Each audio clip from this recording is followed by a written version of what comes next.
Je veux parler aujourd'hui d'un truc qui est vraiment important, un sujet qui tient à cœur.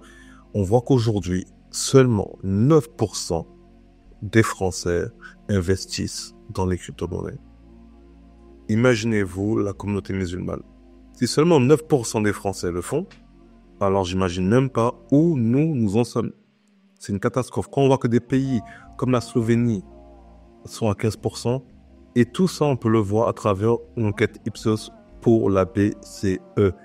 Donc c'est vraiment grave. Maintenant, à nous de voir qu'est-ce qu'il faut faire, qu'est-ce qui fait que ça ne marche pas en France, en tout cas pour la communauté musulmane me concernant, et voir qu'est-ce qu'on pourrait faire pour améliorer tout ça. Niveau régulation, par contre, là, on est vraiment à la pointe. On voit que de gros acteurs dernièrement ont quitté la France, hein, carrément, même KuCoin sur leur plateforme. On ne parle plus en français, ils font VPN, ils parlent en anglais et d'autres langues, mais pas le français. Donc du coup, ils ont quitté la France. On voit que Bybit aussi, qui est un gros acteur. Après Binance, c'est Bybit en fait, hein, derrière sur OKX. Mais vraiment, on voit que il y a un souci et c'est des patrons qui faisaient un boulot de démocratisation et elles sont plus là.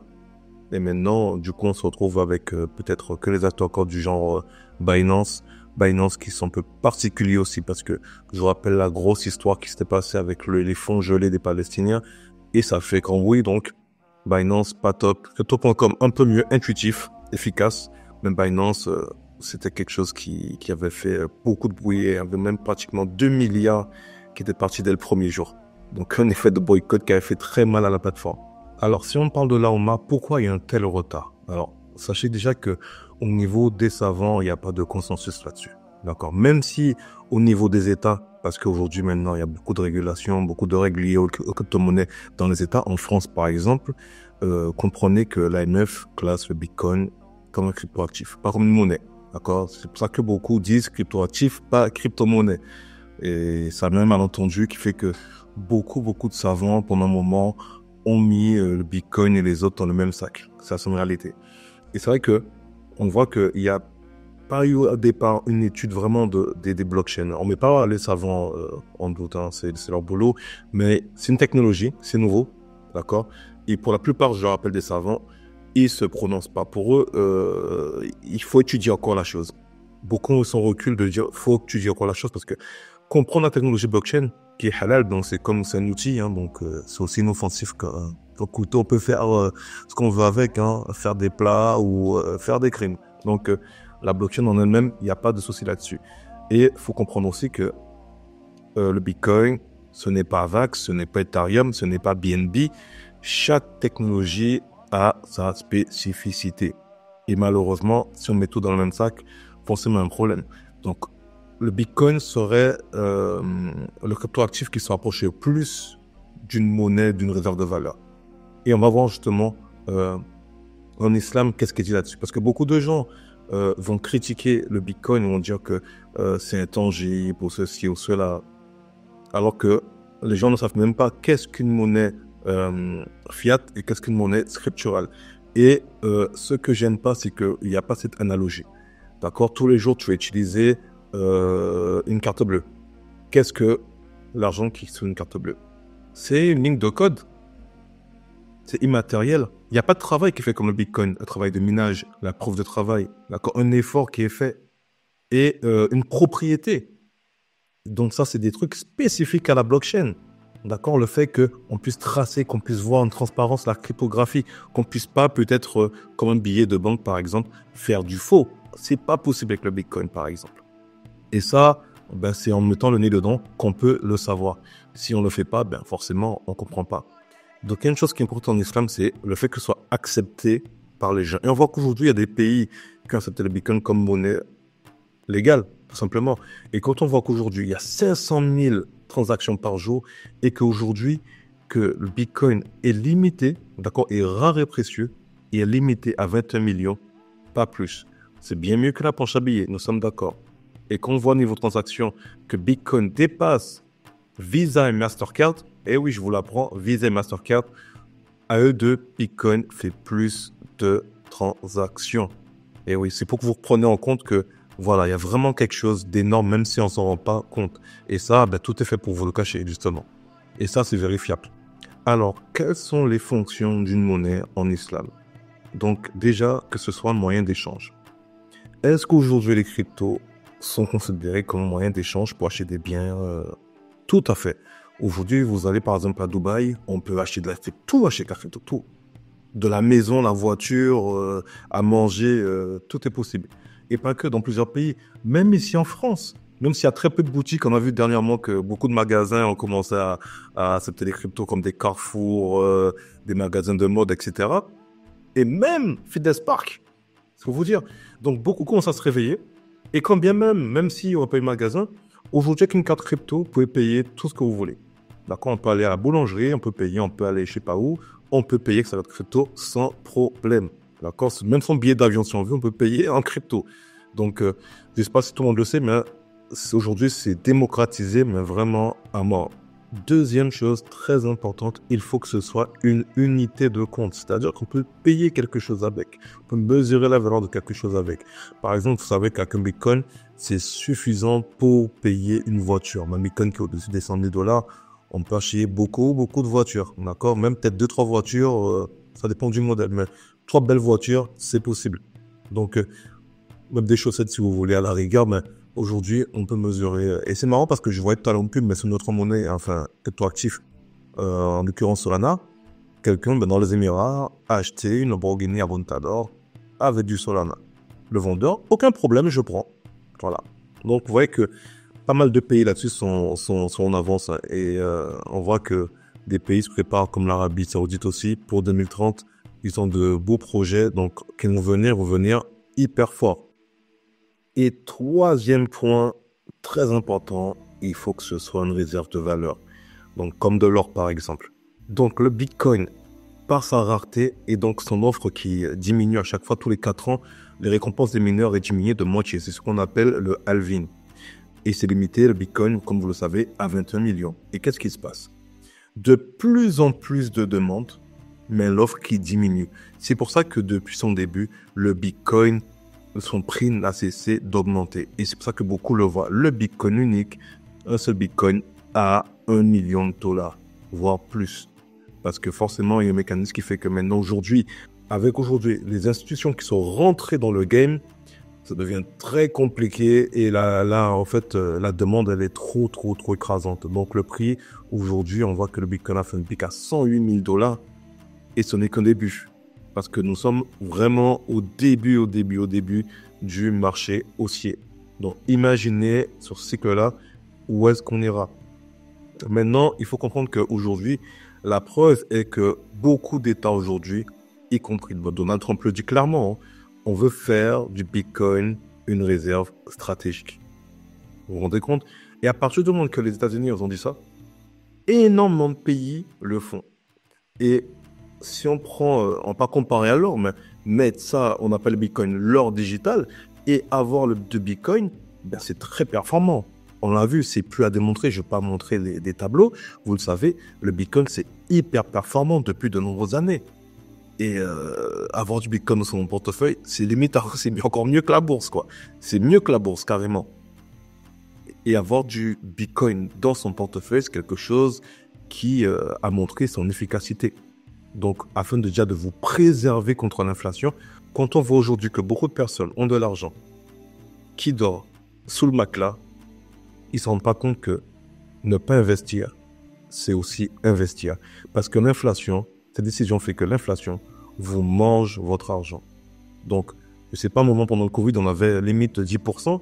C'est comme si vous avez 100 000 euros et il y a 10 000 euros qui partent à la poubelle. D'accord? Donc, attention à ça. Dans tous les cas, l'investissement, c'est quelque chose de très important.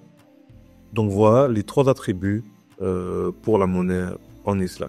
Il y a quelque chose qui revient souvent, c'est le manque d'éducation financière en France. Quand on voit nos voisins suisses, par exemple, chez eux, c'est normal d'investir son argent, d'accord? Et beaucoup pensent malheureusement que bien gérer son argent, c'est le fait de l'épargner. Épargner, c'est bien, mais votre argent dort sur un compte et au final, il se fait manger. D'accord? Donc, le but, c'est de pouvoir l'investir. Quand on voit qu'en France, on a moins de 5% de personnes qui investissent, par exemple, en bourse, et qu'aux États-Unis, c'est limite, c'est quelque chose de normal, il y a un problème. D'accord? Donc, déjà, les gens gèrent mal l'argent. Ceux qui épargnent pensent qu'ils gèrent bien l'argent parce qu'ils épargnent alors que leur argent se fait bouffer. Donc, il va falloir vraiment s'éduquer à travers des livres, d'accord, donc bien lire, et à travers des vidéos YouTube, d'accord. Donc, vous avez notre chaîne à regarder surtout, c'est important. Il y aura pas mal de contenu là-dessus. On est plus axé crypto, mais ça va venir avec des intervenants. Donc, voilà, donc renseignez-vous là-dessus. Il y a des solutions aujourd'hui éthiques. On ne peut pas faire abstraction de cela. D'accord? Il y a pour tout et pour tout et pour tout le monde dans l'immobilier, dans la bourse, dans la crypto, etc. Donc, il y a tout ce qu'il faut. Il y a aussi le manque d'incitation à démocratiser la crypto-monnaie, que ce soit au niveau du gouvernement, d'accord, qui dit OK, mais au final, on voit que ça pousse pas plus loin que ça. Quand on voit aussi au niveau de la Oumma, c'est un sujet qui n'est pas assez discuté, n'est pas assez débattu, même dans les mosquées.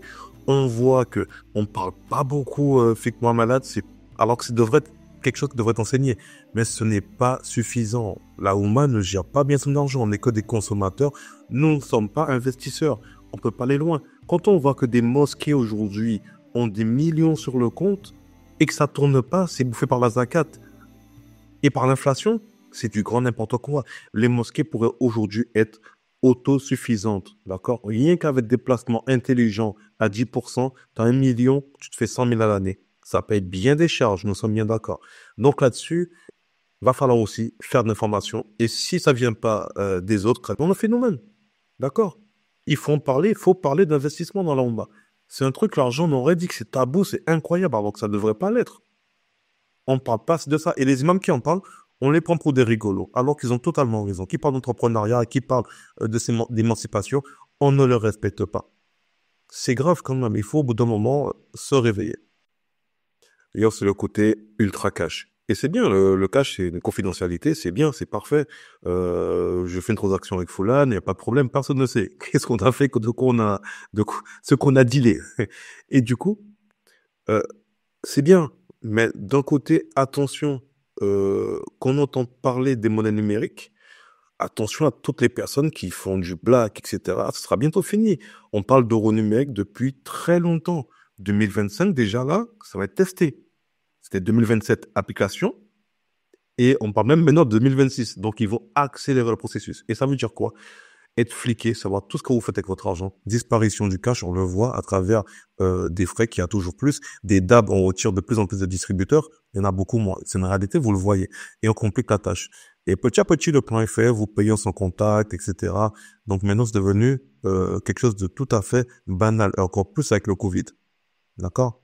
Même si le cash reste bien présent, il y a une volonté, c'est clair, de le faire disparaître. Et ils vont réussir. Imaginez déjà, franchement, il y a plein de gens qui font du black. C'est une réalité, il faut le dire. Comment vous allez faire? Si déjà vous n'arrivez pas à vous en sortir, comment vous allez faire? La petite maman qui prend son argent, qui se débrouille comme un peu, qui utilise ses APL ou je sais pas, ou peut-être pour des fois prendre des vacances. C'est pas possible, tu payes l'APL, tout simplement. C'est une blockchain, tout est tracé, hein, et on peut vous bloquer. Ça, je ne déjà parlé dans la chaîne, mais on peut vous dire, voilà, vous n'êtes pas mon citoyen, vous partirez pas en voyage, etc., parce que vous avez brûlé trop de feux rouges, etc. Vous n'allez pas manger telle marque de céréales, etc. Donc, attention à ça. Attention à ça, ça risque d'être très compliqué et c'est déjà en place. Beaucoup de gens ne s'informent pas assez sur le sujet. Alors, ce qu'on doit faire, qu'est-ce qu'on doit mettre en place? On doit comprendre, on l'a vu, on doit comprendre qu'est-ce que le Web3, qu'est-ce que la crypto, qu'est-ce que la blockchain, comment investir de manière halal dans les crypto-monnaies. D'accord? Il faut se former, c'est important. Il n'y a pas que moi, je pense que certains frères font aussi des formations crypto-monnaies, mais voilà, formez-vous, c'est obligatoire, sinon ça va être très compliqué. D'accord? Vous allez le payer hyper cher. Et ça, je le vois toujours. J'ai des gens qui viennent me contacter, ouais, ben, j'ai après, aussi, tu vas dans un truc qui est forcément, c'est haram. Parce que musulman te fait un truc, tu vois que c'est pas très islamique, le gars. Même on a des sœurs, maintenant, Jibab, qui font des trucs, qui vous emmènent sur des produits dérivés. C'est incroyable. Et quand on va leur faire le rappel, ils prennent mal parce qu'on touche à leur business. Mais t'emmènes pas des frères et des sœurs dans des trucs qui sont haram. C'est pour ça que ça colle pas, en fait, leur business. Ils sont loin parce que ces gens-là, ils sont sur Dubaï, souvent, parce que voilà, ils sont anti-DC. Et c'est du trading. Trading, il y a plein de choses là-dedans. Vous shortez le marché, c'est haram. CFD, des futurs, c'est haram. Ils savent très bien. Effet de levier. Mais non, la personne vous prête de l'argent. Forcément, il y a de l'intérêt, c'est du riba. On arrête ça, s'il vous plaît. Soyez intelligents, n'arrêtez pas de courir. Arrêtez de courir après la patte du gain. Arrêtez d'être cupide. Ça va vous nuire, mais ça va vous nuire votre famille. Arrêtez de faire ça. Donc, il va falloir se former et surtout ne pas rester seul. Rejoindre une communauté. Donc, je vous invite vraiment déjà à rechercher. Si vous vous intéressez à nous, regardez, il y a un lien, une masterclass dans la description. Mais éduquez-vous à travers des vidéos, comprenez et surtout formez-vous. C'est très simple. Il faudra vraiment passer par cette case-là.